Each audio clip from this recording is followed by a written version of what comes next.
no es una choza, es más que una choza, digamos, pero es una construcción ya sólida. Ahora, no se puede estimar cantidad de, pues tú decías, una presencia importante de indígenas, digamos, cuando llega a Valdivia. No se puede hacer una estimación más o menos de la cantidad. O sea, Rolando me llama algunas cosas, pero son unas cifras que no sé si... Además son para finales del siglo XVI. Pero ¿Valdivia con cuánta gente llega?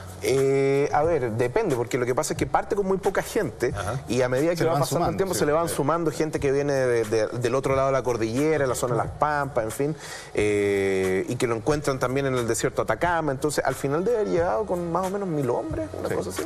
Más, poco menos. Poco menos.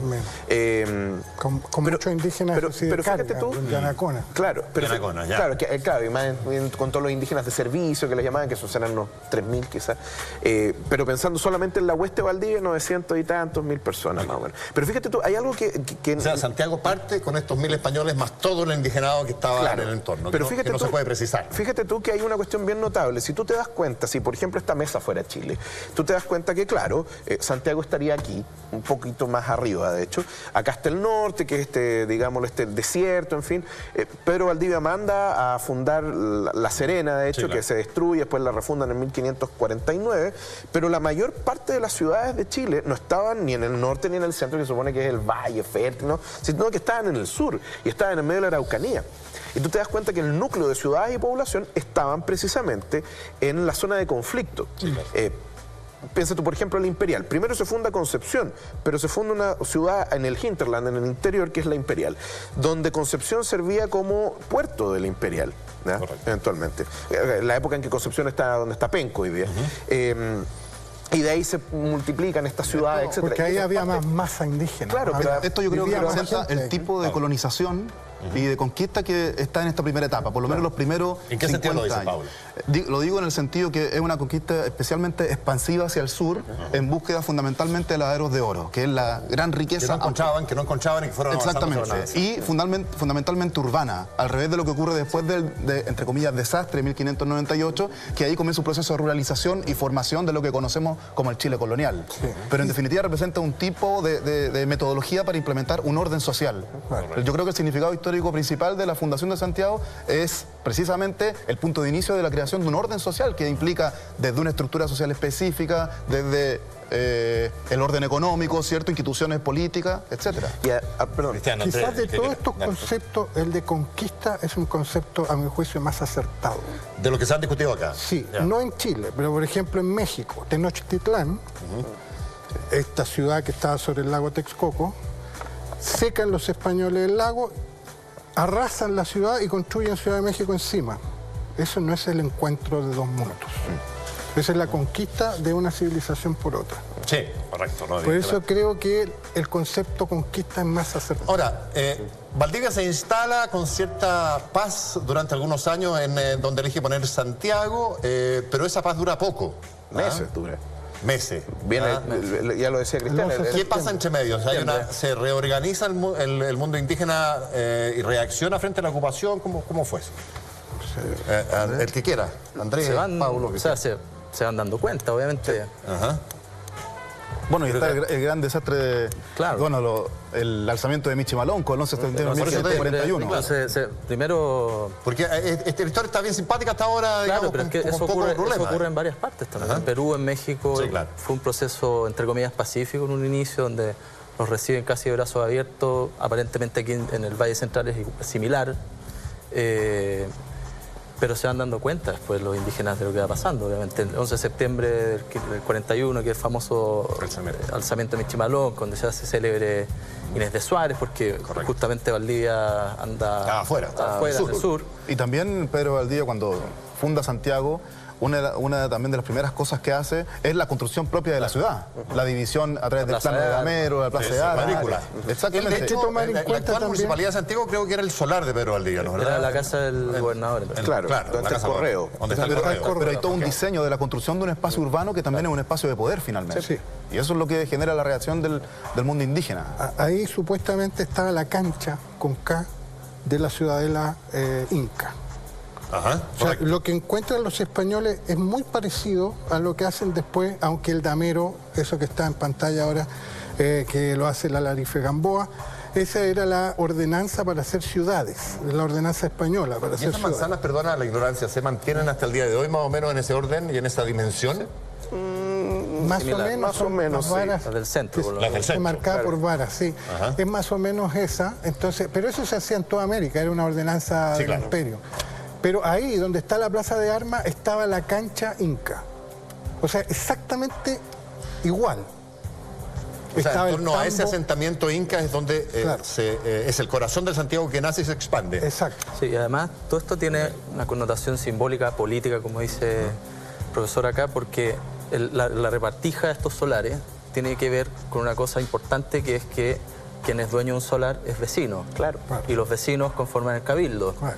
Y en una situación como esta, donde no hay ninguna autoridad a la vista, donde además en Perú hay una situación conflictiva, donde el rey está a miles de kilómetros, el cabildo casi automáticamente, casi por tradición medieval, se instituye en una institución donde se toman decisiones fundamentales. El caso de cabildo es Valdivia, una suerte de municipio. ¿no? municipio, pero que se está conformando Ok. recién, de la nada, con estos vecinos, y obviamente necesitan un gobernador, no pueden esperar a que llegue desde España en un nominado que venga a representar la obviamente Valdivia al hombre. Y es lo mismo que después va a ocurrir, adelantando un poco a lo que vamos a hablar después, supuestamente, Cabildo abierto en 1810. Claro, por eso mismo el significado- son los vecinos Tienes razón, hay que esa se posibilidad. organizan, ¿cierto? Y tienen que tomar decisiones en momentos críticos. No, incluso piensa tú, o sea, a ver, el cabildo no es solamente cabildo, el cabildo es un tribunal también, es Sí, un claro. tribunal de justicia. Todas las funciones. Y además tiene es que es muy propio el antiguo régimen. Legisla, es tribunal, tiene autoridad ejecutiva. No hay división de poderes, o sea, separación de funciones, perdón, en este caso.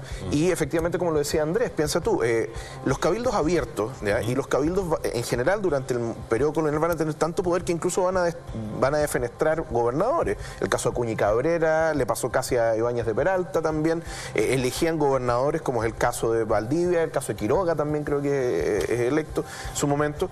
Y de ahí entonces, fíjate tú, estaba prohibido por los españoles que las ciudades americanas se equiparasen a las españolas. Tú no podías mandar miembros, o sea, representantes a las cortes que tuvieran voz y voto, etcétera. Sí. Pero el rey está a 12.000 kilómetros de distancia. Correcto, ¿Quién va a obligar al vecindario de ¿cómo empieza Santiago a a crecer hablar de este Santiago? Porque con Valdivia no llegan familias ni mujeres, me imagino. ¿Se empieza a producir de inmediato un mestizaje? ¿Cuál es la lógica del crecimiento? Porque eran puras casas de hombres solos, me imagino, en un inicio.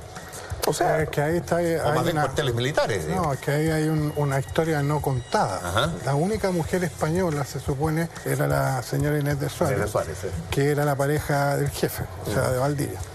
Todo el resto, creo yo, eran indígenas. Mestizaje, claro. ahora, Valdivia estaba casado, en todo caso, Marina Gaete era su señora, pero estaba en España. Iba a venirse un poco después, pero después no se vino. Pero sí, el mismo... Cuando supo este cuento con Inés de Suárez. Valdivia, o no me acuerdo quién en la Hueste de Valdivia, incluso también uno lo ve en otras crónicas, en otras partes de América, cuando se hablaba de que lo más probable es que las mujeres indígenas en América tenían una enfermedad de la piel, porque se bañaban todos los días. Entonces yo me acuerdo en ciertas clases que con Andrés quizás se puede acordar en alguna época, cuando alguien nos decía, bueno, imagínense, entre una española que no se bañaba en 6 meses, que era costumbre en Europa no hacerlo, porque cuando tú te bañabas te enfrentabas a la posibilidad de enfermarte, ¿no? Por cambio de temperatura, etcétera, a alguien que se asea todos los días. Efectivamente que eso se vuelve un poco más atractivo. Y como señalabas tú, bueno, estos cuarteles de hombres solos, etcétera. Bueno, efectivamente, buena parte, y lo digo a pito de una encuesta que salió hace poco, Sí, claro. no sé cuántos ¿Cuántos consideramos que tenemos origen en es una estupidez del tamaño de un buque. Todos nosotros acá tenemos alguna ascendencia indígena, más menos. Con las migraciones europeas directas. Y hasta y cierto eso- punto. Sí, claro. ¿ya? Entonces, también eso implica que el origen de Chile es mestizo. ¿ya? Y eso da lo mismo en la encuesta, La la población, genética. en todo caso, del Valle Central no es mapuche, es picunche, pero que habla mapudungún. Ok. Ahora, el proceso de mestizaje étnico-cultural sigue existiendo durante la colonia, son Sí, claro. 300 años, tanto así que la población ya en el siglo XVIII, con un auge económico mayor, comienza a crecer mucho más, y en ese sentido comienza a conformarse lo que es la sociedad chilena, republicana, posteriormente una sociedad A ver, interesante. fuertemente estratificada, que surge desde la estructura social, el orden social creado desde Valdivia hacia adelante, con una gran población mestiza, y también con diferenciación que van desde el color de la piel, ¿cierto? Por algo el mestizaje, hasta el factor militar o la riqueza. En definitiva, si uno quiere entender los orígenes de la aristocracia chilena o los, entre comillas, sectores hegemónicos o dominantes, hay que remontarse al periodo colonial anterior. Y súmale a eso lo que dice Pablo, durante el siglo durante el siglo XVII, como se da este fenómeno de ruralización, Chile tiene 3 ciudades nomás. Son Santiago, Concepción y La Serena. Se crean pueblos de indios, pues los indígenas tienen sus propios cabildos, etcétera. Eso ha sido tratado varias veces, autores que han hablado, Fernando Silva, me acuerdo, en fin, y otros.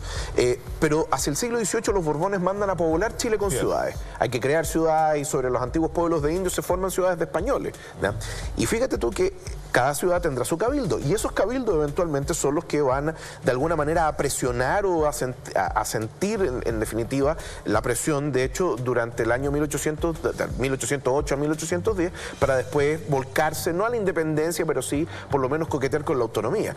Entonces, de alguna manera, como bien señalaba Pablo, este orden, digámoslo, político, institucional, incluso social, se mantiene bien entrado el periodo ya independentista. Ahora, volviendo a Valdivia, si les parece, él puede disfrutar, ¿cuánto? ¿10 o 12 años de su... Muere en 1553.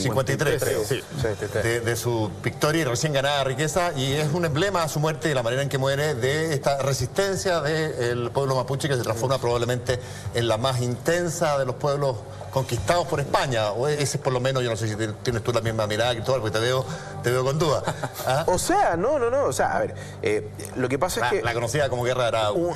Una cosa es la propaganda y el mito de los 300 Guerra de Arauco en realidad dura 300 años. Y es un mito creado por un español, además. Claro. Para glorificar lo que los españoles habían hecho. Que es lo de la Claro. Entonces, al final, no, 300 años de guerra, no... Ya, pero sí representó el pueblo mapuche una resistencia bastante más intensa que otros pueblos conquistados anteriormente. Sí, eso es cierto. Lo único que puede tener algo de parangón, o uno de los que puede tener, son los chichimecas al norte de México, que también nunca pudieron conquistarlo. Al final mandan un mestizo, capitán mestizo, ¿cierto?, a conquistar, pero sí, chichimeca y araucanos eran famosos en el periodo también por lo mismo. El término Guerra de Arauco también se utiliza muy flexiblemente para caracterizar desde los conflictos contemporáneos, pero es un proceso muy dinámico que tiene sus puntos de establecimiento, de mucho más intercambio, la tesis del profesor Villalobos, ¿cierto? Claro. Del intercambio y el mestizaje sobre el conflicto. Pero claro, hay coyunturas importantísimas. Por ejemplo, 1598,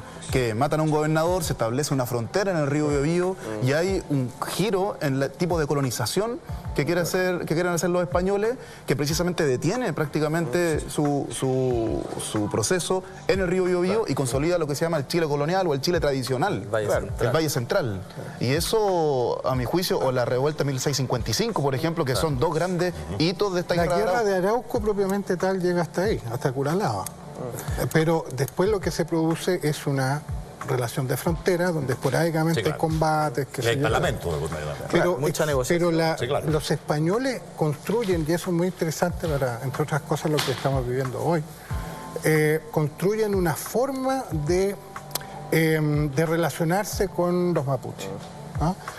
Hay un sistema, digamos, de parlamento, hay tratados entre medio, entonces donde hay un respeto mutuo que se rompe a veces, digamos, pero es muy esporádico y son, digamos, los famosos malones, etc. Malocas. ¿No? Pero ese es un sistema el que construyen españoles y mapuches.